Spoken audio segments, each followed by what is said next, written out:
my first question is for Sandra. Of course. Wait. You've seen 67 New York Times bestsellers, and several have been made into movies. So tell me about the plot of White Hot and why it's perfectly suited as a movie. Well, White Hot really has two very dynamic elements to it. One is a murder mystery, and the other is this dysfunctional family trying to come to grips with all of the things that shattered the family. And so when they are brought together upon the death of the character's younger son, they also have to deal not only with that, but with the problems that have caused their estrangement for the last 10 years. The problems are still there, and they're forced to deal with them. Can't run away from family problems. You have to deal with them. Right. Right? Oh, yeah. Mm-hmm. I know. That sounded like a very informed, oh, yeah. It's true. Uh-huh. Right. But, so, and I'm curious, well, okay, I know you have a cameo in movies, Sandra, just to add that on. Oh, dear, yes. I forgot how to walk. You know, they said all you have to do is walk from here to here, and all of a sudden I forgot how to walk. But I do have, if you blink, you miss it. Do you speak? I don't speak. You don't speak. You were being filmed on camera. Yeah. My husband and I played, we were restaurant patrons, and all we had to do was walk past the camera, and I forgot how to swing my arms and walk at the same time. Gosh. It was fun. There's something about a camera. I don't know. Yeah. So, for John, Yes, I know you play a ruthless father in White Hot. I do. So, and I know you played Jonathan Kent in Superman on Smallville. Right. You know, he's the best dad ever depicted, you said. Right. I believe that's true. It's fun to play the bad guy, though, occasionally. Yeah, I've heard a lot, yeah. Yeah, it's fun. It's there seem to be more levels to playing a bad guy because bad people, the villain in a movie, in a story, doesn't usually look at himself as the villain, unless we're into the whole DC Comics stuff that's going on. The villains are they love the fact that they're evil and terrible and they're going to rule the world and all that. But in drama, the bad guy doesn't see himself as the bad guy, and that's the case in White Hot.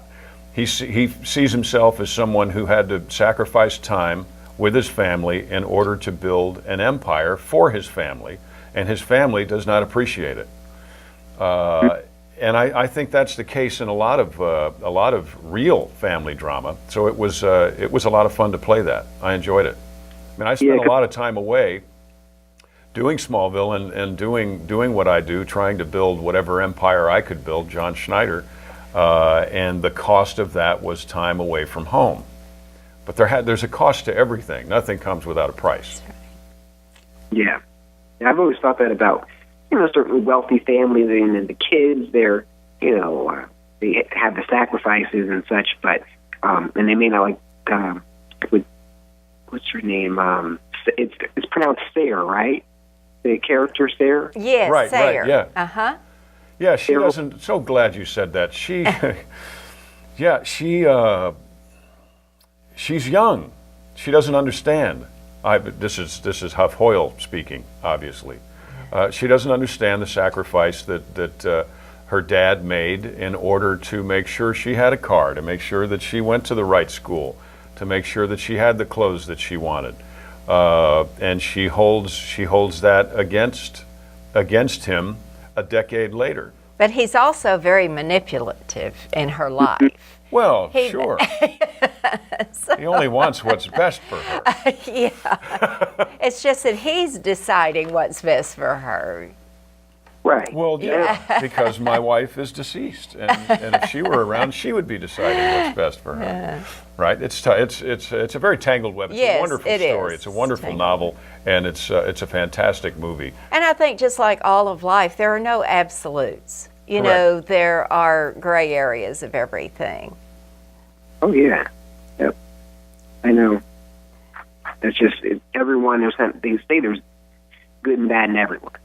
Exactly. Nobody is all good and nobody is all bad. We're all somewhere on the teeter-totter, on the seesaw. We're somewhere in between good and evil most of the time, don't you think? Yeah. No, I'm perfect You're always all good, the time. except for Sandra. She just locks herself in the room and writes. She never wrongs. Sorry. Well, now I know you have these actors, yourself and Renee Grimes Beach and Sean Ferris. Uh-huh. What do you think about the opportunities that cable television movies provide actors? Oh, there's great opportunity now because there's so much need for content. I mean, think about we have 800 channels, and all of them operate 24/7. So they need stories. It's good for writers also because they're constantly looking for new material, and it's become a very voracious marketplace. And think of all the series already and the movies already that are coming from books. So it's great for scriptwriters like John. It's great for novelists like me because nothing happens without the writer. And so it's a great burgeoning industry and outlet. I don't set out to write anything except novels, but it opens up all kinds of new opportunities for the books to go on.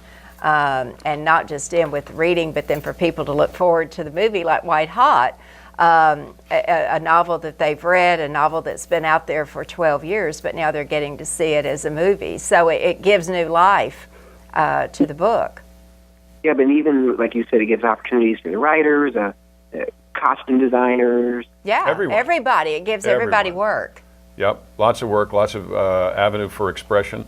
And certainly there's only one costume designer per movie, but there's probably 10 or 15 actors. So it's unprecedented opportunity for actors and actresses right now in movies and television and web series, everything. It's great. Yeah, and that's why I mentioned the costume designer, because it makes the vision real. And that I wonder, Sandra, how was the movie? What you expected it to look like? I mean, did the characters... Great question. Yeah, it was. When I set out to write, I see it very visually. I almost feel like a reporter. I'm relating what I'm seeing and hearing. And so it's kind of like watching a play for me. The characters walk on, they say their lines, they sit on a piece of furniture. I usually describe it. It was a little bit different when we filmed White Hot because it was supposed to be in Louisiana, but we filmed it in Vancouver. And so I thought... I had to come from Louisiana to do that. Yeah, and so if you look at the map, it's like they couldn't be more, diametrically opposed. And yet, we had a great set designer. We had great costumers. And so the movie does look... it looks very good. It looks very rich. And it looks edgier than some of the customary Hallmark productions because they really brought to it the edginess and the grittiness that the novel conveys. So I was very happy with the look of it. Yeah, because I know I saw Shanae. She's dressed very professional, like in the suit. And Yeah. Well, she owns her own business. She owns this decorating company. So, yeah, she had to be a savvy San Franciscan, is where her business is. So, and yet when she went back home, there's one scene she films where she's in jeans, so she's still a Southern girl at heart. Okay. Interesting. So, okay, I know I have some other... It's question. Yeah. Well, now what's next for you? For me, I just turned in a new book this week, and it will be out in August. The title of it is Sting. And so I'm kind of in a lull right now, but soon I'll be trying to think up another plot. The voices in your head will be speaking to yes. you once again. And I just had a film come out, a horror comedy on video on demand called Smothered. Horror comedy, great fun. And I go back next week to start the next season of Tyler Perry's The Haves and Have-Nots. So that's what's in the immediate future for me. And of course, Sunday is the very immediate future. Right.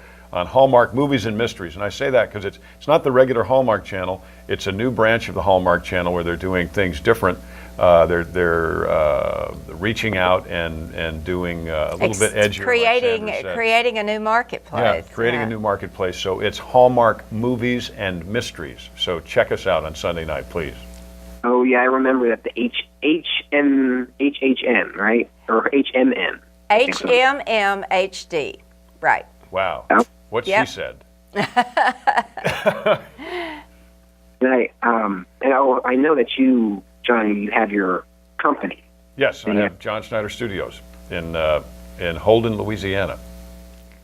Okay, in the mentorship program. We're going to make 3 movies this year, and we try to train as many folks as we can. One person per department, but we do that every time we do a movie. We have a group of interns there that are helping. Obviously, I take advantage of the extra manpower, woman power, but at the same time, hoping that they're learning more about the craft that they're interested in, including, by the way, costume design. So very important. Yeah. Oh, okay. Very nice. Mm-hmm. Oh, thank you so much for speaking with me, Sandra and John. Thank you. You're welcome. Thank You're you a very delight. much. Loved your question. Yes. Yeah, and I can't wait to see the movie on Sunday. Thank you. You take care of Appreciate yourself. that. Okay. All right. Well, take care. Bye-bye.